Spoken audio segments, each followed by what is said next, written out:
I want to be a righteous husband that lays my life down for you. I want to be a righteous wife that loves you and respects you like Jesus.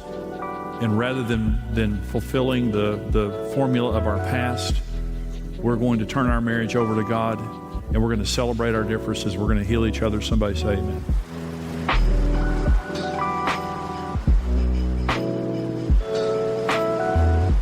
We were looking for someone like us, but we were wired by God to find someone who is different. And we judge each other, reject each other, or then we just tolerate each other. Women, can't live with them, can't live without them. So we just tolerate each other, judgmentally, but we tolerate each other. But you only heal when you wake up one morning and say, thank God I married you.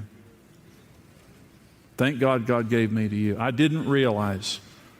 When I was praying, I just didn't realize how sovereign God was. When I look back on Karen and the way that I met her, it was so sovereign.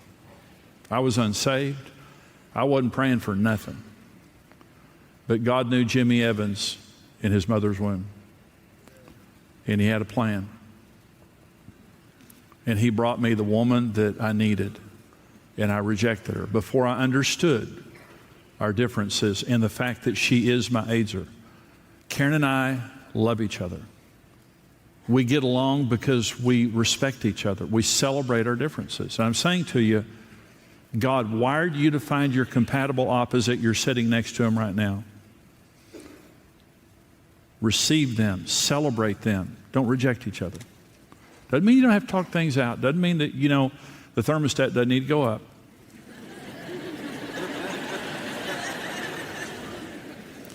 Just means you're different. Here's the second sovereign subconscious decision that you make. Listen to this one now. To find a committed partner to walk me back through my past so I can heal. Most of us, when we're dating, we would say this: I want to get as far away from my past as I can get. Now, some people are different. Some people come out of great homes, and you're wanting to fulfill the legacy of your family or the lineage of your family. But for a lot of us, we're trying to get away. Here's what research proves about the subconscious mind. When we're dating, we are attracted to someone who supplies what was lacking in our childhood, listen, and reminds us of what wounded us in our past so we can resolve it. This is research. This is massive research. This isn't light research. Research proves that when we're looking for a spouse, we are attracted to someone who supplies to us what was lacking in our childhood and who reminds us of what wounded us so that we can walk back through our past and be healed. Dr. Harville Hendricks and Ruth LaKelly Hunt are married. Dr. Harville Hendricks was professor of marriage and family at SMU. And during the time that he was professor there, he divorced. He later remarried Ruth LaKelly Hunt. She had also been divorced. And Harville, one day I think they were talking, is the way they write in their book. They wrote a book called Getting the Love You Want, a very good book. And his wife looked at him one day and said, if you're the marriage guy, then why did you divorce?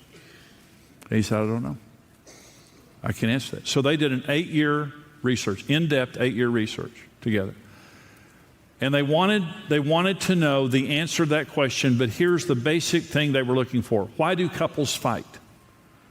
They wanted to answer the question, why do couples fight? For 8 years, they studied it, and after 8 years of research, here's what they found.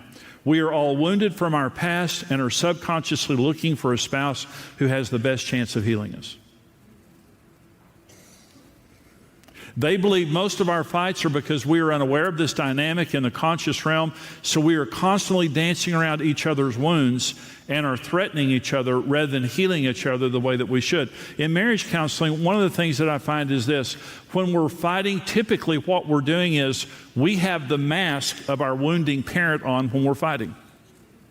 Let me give you an example of this. A couple in counseling, and she was raised by a father who was a quiet recluse. And every time, so she is very, very frustrated at her husband because he won't talk and he goes away. When they have conflict, he goes away and won't engage her, which makes her even more irate. He was raised by a dominant mother who emasculated his father all the time and was verbally abusive. So now he has a wife who's dominant and verbally abusive. When she does her thing, he runs and hides, which makes her even more so. So I'm counseling them one day. I said, you do know that you're wearing her father's mask and you're wearing his mother's mask. You do know that. And when you're fighting, all you're doing is rewounding each other. So here's what I want you to do. So I'm looking at him. I said, I want you to take off the mask of a reclusive man who runs from problems. And I want you to engage your wife. And I want you to love her. What your father did was unrighteous. And what your mother did was unrighteous. And what her father did was unrighteous. You need to engage her. I looked at her and I said, you take his mother's mask off. He was wounded by a dominant mother who was verbally abusive. And every time you get mad, you put that mask on, you're rewounding him. And they looked at each other in my office. It was just like they woke up. Let me tell you what makes this dangerous, when you don't know what's going on. What makes this dangerous, and as soon as they realized what they were doing, and I said to them, you do realize that you had to marry each other.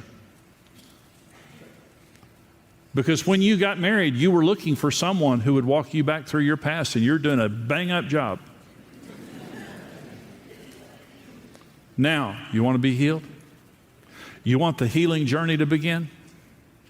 Karen and I fought, rejected each other, mad at each other, thought we'd made a mistake until one day we started healing each other.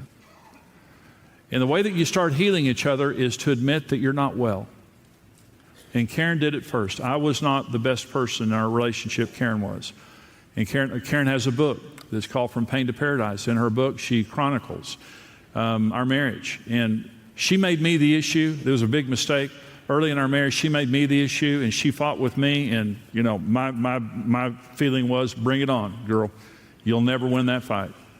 And one day she stopped fighting me, and she went and got in the presence of God, and she said, God, heal me. And the Lord began to heal Karen, and that began the healing journey of our marriage. Then, after we had our horrible fight and the scales fell off my eyes, I went to Karen and said, Karen, I'm not well.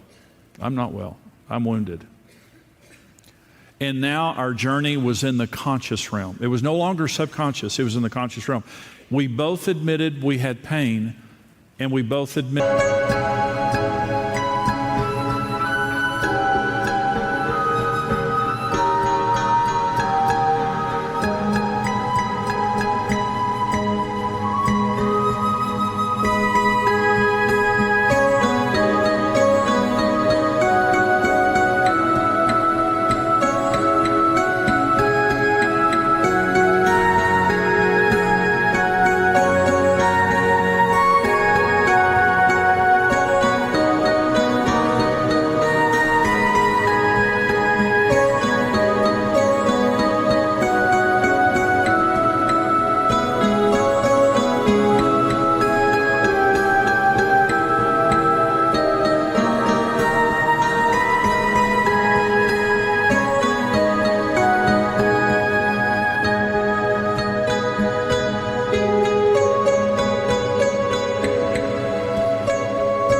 that we needed to be healed. Here's how Karen healed me. She helped me find my emotions and link them to behavior.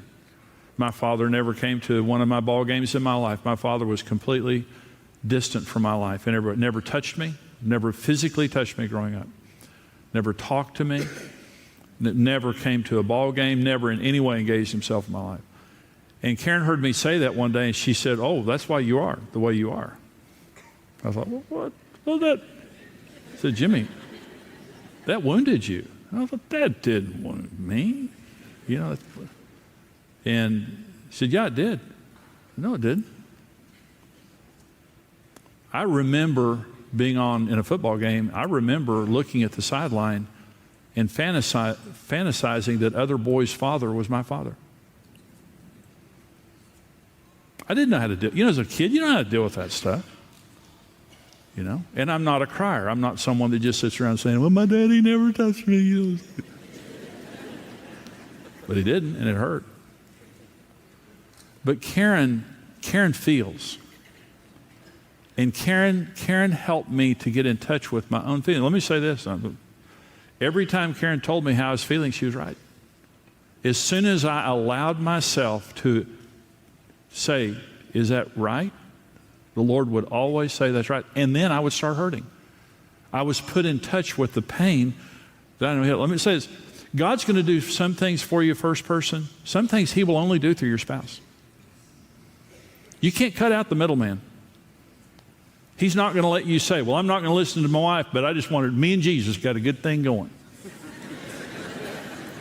And 1 Peter 3 says, if you don't treat your wife right, your prayers will be hindered. I expected more female amens on that. Amen. I can't cut her out of the formula. God's going to heal me through the cistern if I let Him. But I have to admit that I'm hurt. She was my safe place to talk. Karen, one of the things that Karen always did was let me talk without rejecting me and judging me. She's always been my safe place, and she believed in me. Honor heals men. The greatest wound that men have is disrespect. Honor heals men. Karen honored me and respected me. And it healed the wounds in my past that were wounds of insignificance and disrespect. How I healed Karen, I gave her strength. I'm a strong man. That's my gifting. Self-assurance and command, those are my giftings. And I would speak strength to Karen. When she was full of self-hate, when she was feeling weak or insecure, I spoke strength to her and confidence to her. I committed myself to be God's partner to nourish and cherish Karen until she was everything that God made her to be. When we started marriage today, she wouldn't even come out and be in front of a camera.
She said, "No, Jimmy, God's called you to do that." And I said, "No, God's called us to do that." And she was, I mean, it took so much time and energy to get her in front of a camera. It just wore me out. No, I'm not, I can't do that. No, God hadn't called me to do it. No, you're called to do it. You're the talker. I'm not the talker in the family. We got her in front of that camera. Now we can't shut her up.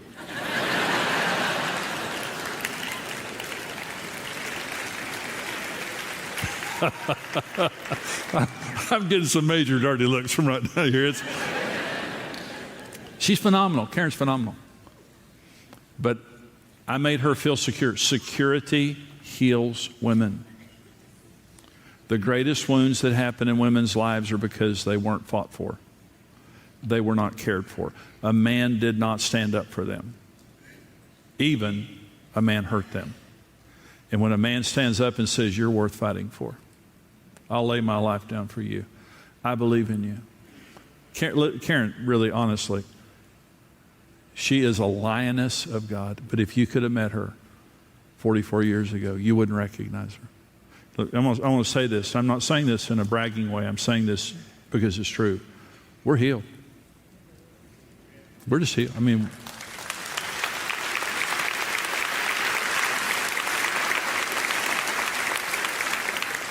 it's just wonderful to wake up every day healed. We don't have any pain in our relationship. When we talk, we're not touching each other's pain. We did for years. Let me say this. We healed each other. God put you together as Azards to fill in what the other was lacking. You're compatible opposites. I hope you share the same faith. I hope you share the same basic life goals and character, but you married someone opposite. You were wired by God to do that. Sovereignly and subconsciously, regardless of what you thought you were doing, you were looking for your compatible opposite, and you found him. You were also looking for someone who supplied what was lacking in your childhood and reminded you of what wounded you so you could walk back through your childhood and get healed. Karen suffered a lot of verbal abuse growing up. Guess who she married? A dominant, verbally abusive man. But when I changed, the same mouth that wounded her healed her. And here's what I'm asking you to do. Here's what I'm asking you to consider as a couple. Two things, and then we're going to have our vow renewal. Celebrate your differences.